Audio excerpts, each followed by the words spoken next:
شروع اللہ کے نام سے جو بڑا مہربان نہایت رحم کرنے والا ہے۔ کروڑوں درود و سلام حضرت محمد صلی اللہ علیہ وآلہ وسلم پر، آپ کی آل پر، تمام صحابہ کرام پر۔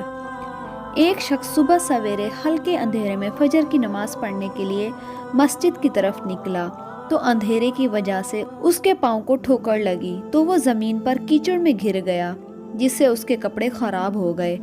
کیچڑ سے اٹھ کر وہ گھر واپس آیا اور لباس تبدیل کر کے دوبارہ مسجد کی طرف چل دیا۔ ابھی چند قدم ہی چلا تھا کہ پھر اس کو ٹھوکر لگی تو پھر وہ کیچڑ میں گر گیا، اور جیسے ہی وہ کیچڑ سے اٹھا اور دوبارہ گھر کی طرف ہو لیا تاکہ لباس تبدیل کر کے مسجد کی طرف فجر کی نماز کے لیے جائے۔ جیسے ہی گھر سے نکلا تو اس کو گھر کے باہر ایک شخص چراغ ہاتھ میں لیے ہوئے ملا۔ چراغ والا شخص چپ چاپ نمازی کے آگے مسجد کی طرف چل دیا، جس کی وجہ سے یہ نمازی بھی آرام سے مسجد پہنچ گیا۔ مسجد کے دروازے پر پہنچ کر وہ چراغ والا شخص مسجد کے دروازے پر ہی رک گیا اور یہ نمازی اندر مسجد چلا گیا، نماز میں شامل ہو کر نماز ادا کی۔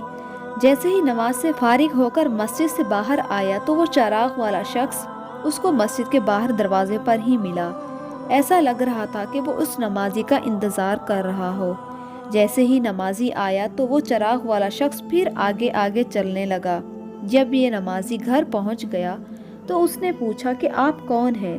تو وہ شخص بولا کہ میں آپ کو سچ بتاؤں تو میں شیطان ہوں۔ تو نمازی کو بہت حیرت ہوئی اور وہ سوچنے لگا کہ یہ شیطان کیسے ہو سکتا ہے؟ شیطان کیسے مجھے چراغ کے ساتھ مسجد کے باہر چھوڑ کر آ سکتا ہے؟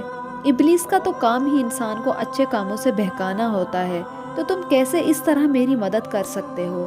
تو شیطان نے جواب دیا، جب پہلی دفعہ تم کو ٹھوکر لگی اور تم لباس تبدیل کر کے مسجد کی طرف واپس پلٹے تو اللہ تعالیٰ نے تمہارے سارے گناہ معاف کر دیے، اور جب تم کو دوبارہ ٹھوکر لگی اور تم لباس تبدیل کر کے واپس نماز کے لیے پلٹنے کا ارادہ کرنے لگے تو اللہ تعالیٰ نے تمہارے پورے خاندان کے گناہ معاف کر دیے، اور جب تم نماز کے لیے جانے لگے تو میں چراغ لے کر آیا، یہ سوچ کر کہ اگر تم کو پھر ٹھوکر لگی اور تمہارے کپڑے گندے ہو گئے تو یہ نہ ہو کہ اللہ تعالیٰ تمہارے پورے گاؤں کے گناہ کو معاف فرما دے، اس لیے مجھے فکر ہوئی اور میں چراغ لے کر آیا تاکہ تمہیں بغیر کسی پریشانی کے مسجد پہنچا سکوں۔